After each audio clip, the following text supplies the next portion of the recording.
Leonardo DiCaprio? Paul Thomas Anderson? A crime thriller based on a Thomas Pynchon novel?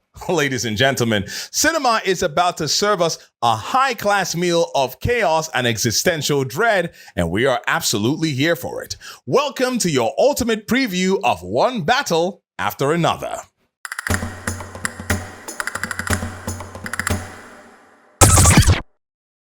Paul Thomas Anderson is known for his distinctive storytelling, rich character studies, and visually striking direction. He gained recognition with his breakout film Boogie Nights in 1997, a vibrant exploration of the 1970s adult film industry, followed by Magnolia in 1999, an ambitious ensemble drama.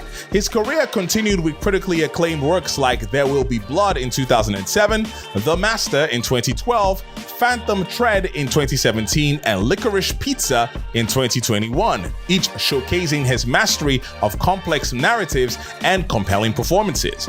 He is once again gracing us with his cinematic brilliance. This marks the second attempt at bringing a Thomas Pynchon novel to the big screen after Inherent Vice. But where that film was a stoner noir fever dream, One Battle After Another promises to be grittier, sharper, and way less likely to leave you confused about what you just watched. Well, hopefully. One Battle After Another is inspired by Thomas Pynchon's Vineland, a novel that blends crime, politics, and countercultural paranoia in ways only Pynchon can.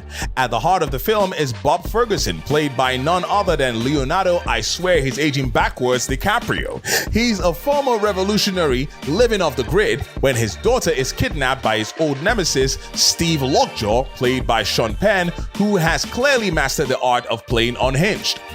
Ferguson's old crew, washed-up idealists, burnt-out visionaries, and a few surprise wildcards must reunite for one last job. Not a bank heist, just a rescue mission steeped in conspiracy, memory, and emotional landmines. Think The Expendables, but replace guns with unresolved trauma and activism flashbacks. Alongside DiCaprio, we have Regina Hall, Alana Haim, and Benicio del Toro. Add Teyana Taylor, The Wire alum Wood Harris, and Shayna McHale, and we've got a cast that screams Oscar bait, but make it thrilling. With a production budget soaring over $140 million, One Battle After Another has officially claimed the title of the most expensive film in Paul Thomas Anderson's career. Warner Brothers is clearly banking on Leonardo DiCaprio's star power to deliver box office fireworks. But here's the real question. Can they justify this astronomical price tag? I mean, we're talking about a movie that's part thriller and part fever dream of an alternate reality. It's a financial gamble of epic proportions, and if it doesn't make a splash, someone's gonna be looking for a new retirement plan. But hey, this is the same studio that threw hundreds of millions at Tenet, so maybe they know something we don't. After all, the promise of a PTA-DiCaprio collaboration isn't exactly small potatoes. Filming for this behemoth took place across the sun-drenched landscapes of California and the wide-open vistas of Texas, with some production drama to boot. In a move that could only happen in Hollywood, a homeless encampment was cleared for a shoot. Yikes indeed. But perhaps the most poignant part of this massive production is its bittersweet undertone. One Battle After Another marks the final film of legendary first assistant director Adam Sumner, who tragically passed away in 2024. Sumner had been the silent force behind some of the greatest films in the past few decades, orchestrating the chaos of big-budget productions with a calm that would make even the most seasoned directors green with envy. His loss is felt deeply by those who work with him, and this film would undoubtedly carry his legacy in every carefully constructed shot. Paul Thomas Anderson and Leonardo DiCaprio teaming up, of course, is pure cinematic gold.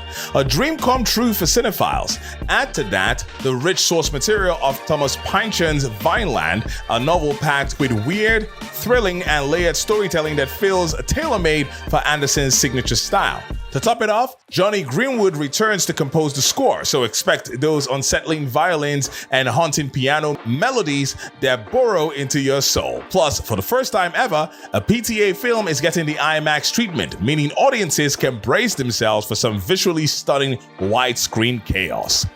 But not everything is smooth sailing.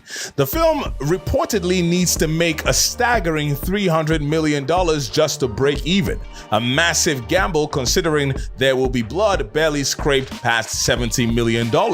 Anderson's films, while critically acclaimed, aren't exactly mass-market blockbusters. They thrive on artistry rather than mainstream appeal. And let's not forget the challenge of adapting Pynchon's notoriously complex storytelling.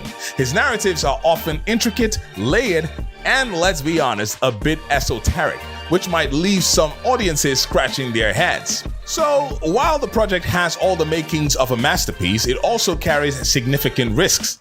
Will Anderson and DiCaprio's collaboration strike the perfect balance between artistic brilliance and commercial success?